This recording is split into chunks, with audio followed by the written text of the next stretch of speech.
Dan Kleban, co-founder of Maine Beer Company and a one-time U.S. Senate candidate. Thank you for joining us today. Great to be here, Chris. So, for people who don't know you or haven't drank your beer yet, tell us about yourself and about Maine Beer Company. Yeah.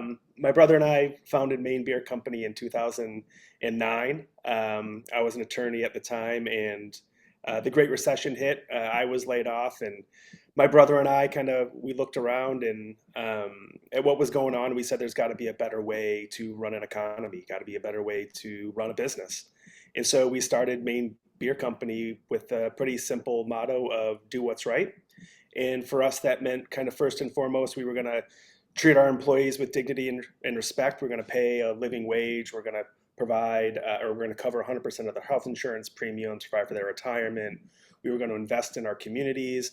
Maybe most appropriate for this conversation is we were going to be part of a climate solution, not part of the climate problem.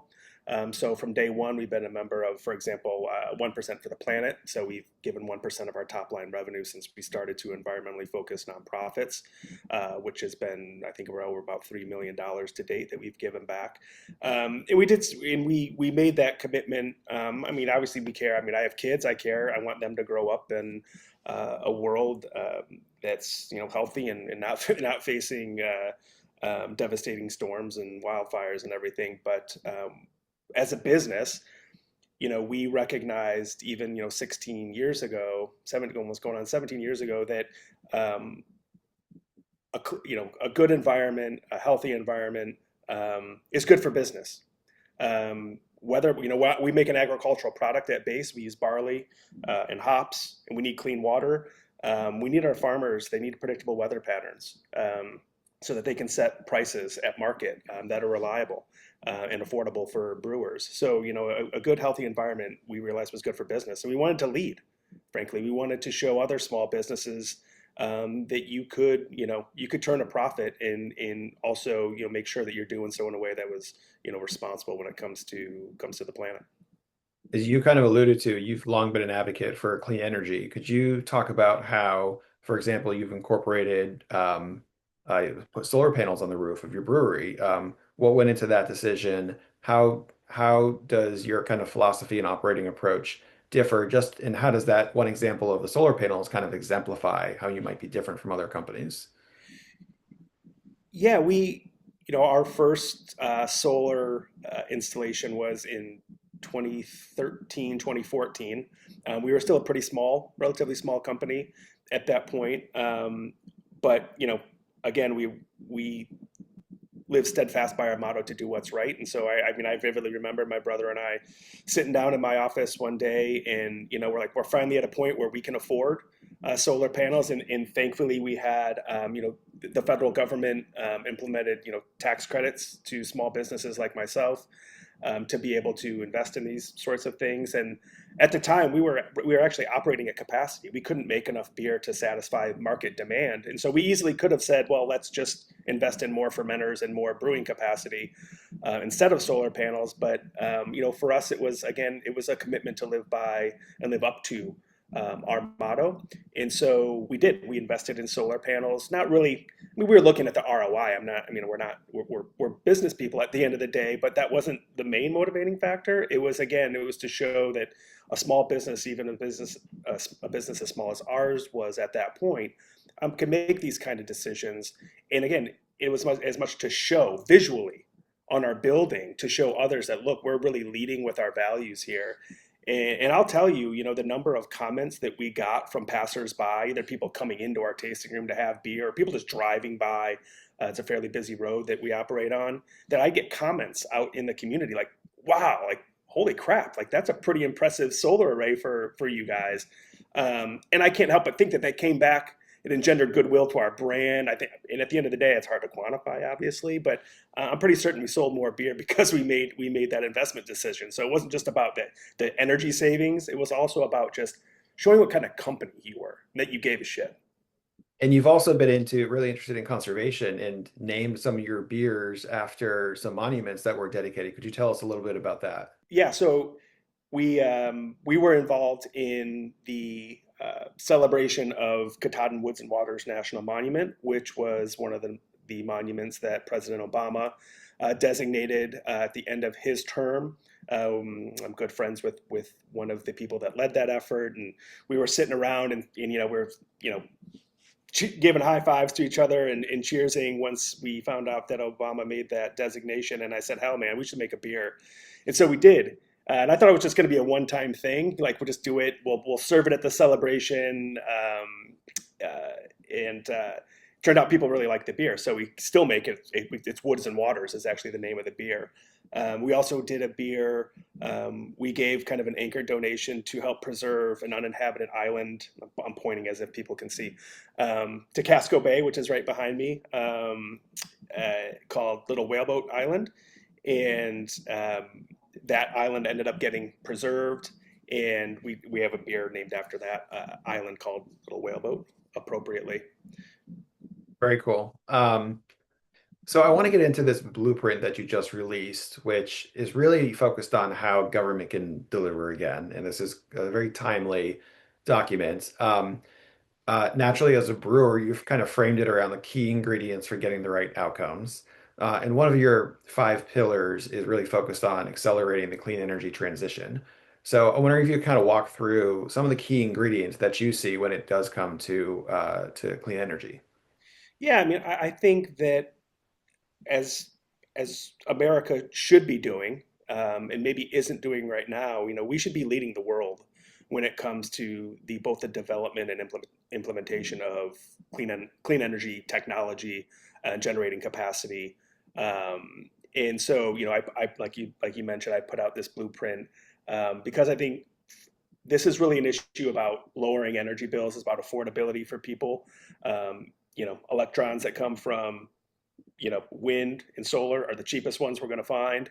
And it's about jobs. It's about creating good paying jobs here in the United States. These are jobs that can't be AI'd away in most cases.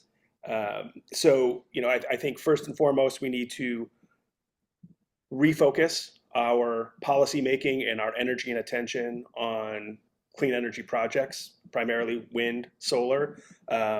But I think in battery storage, obviously, but I think, nuclear has to be part of that conversation. But I also think we have to be realistic and understand that, natural gas and oil are going to be part of that mix as we make this transition. Um, I also think that we need to hold grid operators accountable. We have ISO New England here. There's PJM that represents, about a third of the states in this country, or delivers, I should say, delivers energy to them. Make sure that they're bringing on capacity as quickly as possible, allowing interconnection, et cetera. I think we need permitting reform.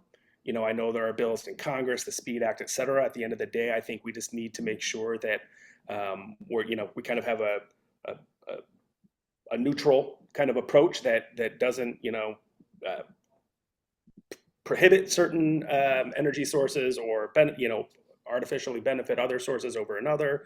But at the end of the day, we need to make sure that projects are brought online, they're brought on quickly, and when they're brought on or when a promise is made by government that gives the green light to a developer, that the government can't go back. No business, small or big, is going to make an investment decision if they know that at any given moment the rug could be pulled out from under them. I think Texas has shown that they have a pretty good model where they build the backbone first, and they kind of, it's a build it if you build it and they will come mentality. I think that that's an idea that could be implemented more broadly. And last and maybe not least is this is really this is an area where we can be a global leader. I think right now we're ceding that to other countries like China, and mostly. We should be leading on the R&D side. We should be leading on the manufacturing side.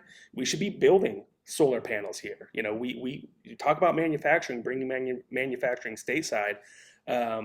This is somewhere where we can lead.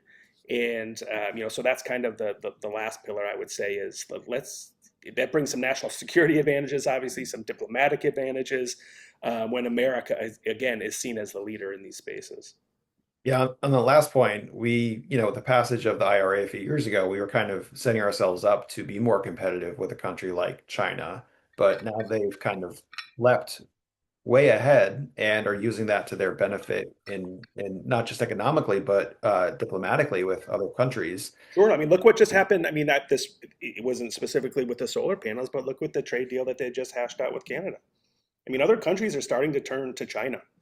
They're selling cheap EVs into Canada now. Those should be American vehicles that are going into Canada, not Chinese vehicles. Yeah. But it's all about incentives and it's all about policy that is implemented at the federal level. And right now, it's all backward looking and not forward looking.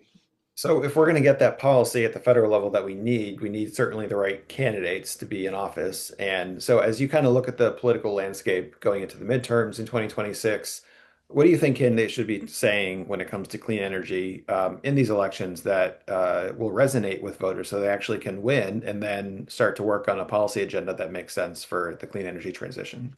Yeah, I think it's pretty simple, and you have to talk to people in ways that makes them realize that this is really a pocketbook issue for folks. I think for too many years, like decades actually, this is something that's annoyed me as a small business owner that's trying to be out there, proselytizing the benefits of transitioning to a clean energy economy. Is that it was all about sacrifice. The messaging was like you had to give something up in order to make the planet better, or it was going to be more expensive for you. That's just not true. I think we have to talk in terms of we need candidates who are able to talk in terms of how this transition is going to lower electricity bills for folks. That this is going to create jobs in their backyard. Here in Maine, we have the ability to not only obviously build out solar infrastructure, but we have potential for wind, offshore wind, but offshore wind that is, I think, can live in harmony with our working waterfronts. But these are all good. These are all going to be good paying jobs. So I really think it's how is it going to impact people's uh, pocketbook? I think that's how you really really have to talk about this because rightly or wrongly, just appealing to people's better nature or morality has not been a strategy that works. And we need a broad coalition of people. And I think it's no secret that right now, just energy costs here in Maine are some of the highest, in New England, if not the country.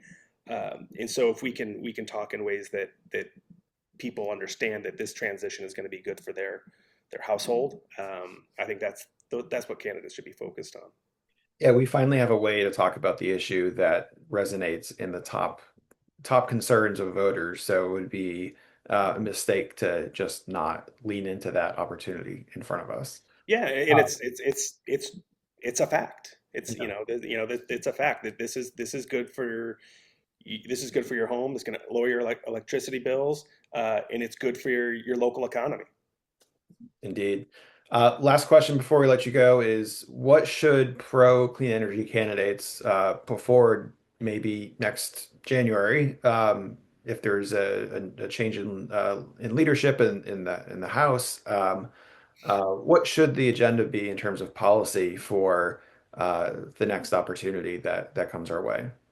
Yeah, I think first, look, we have, the Trump administration is going to be there for 2 more years. That's a reality, and I think they've staked out their ground and have been pretty clear on what their preferred strategy is. But if Democrats can retake the House and maybe retake the Senate too, I think first and foremost, we have to claw back. I think some of the really kind of backwards looking provisions of the big beautiful bill that really kind of perversely incentivize, fossil fuel production. So I think that's first and foremost. Bring back kind of more of the IRA approach, which was basically flipping that on its head, and if we take control of the House, that's where spending bills originate.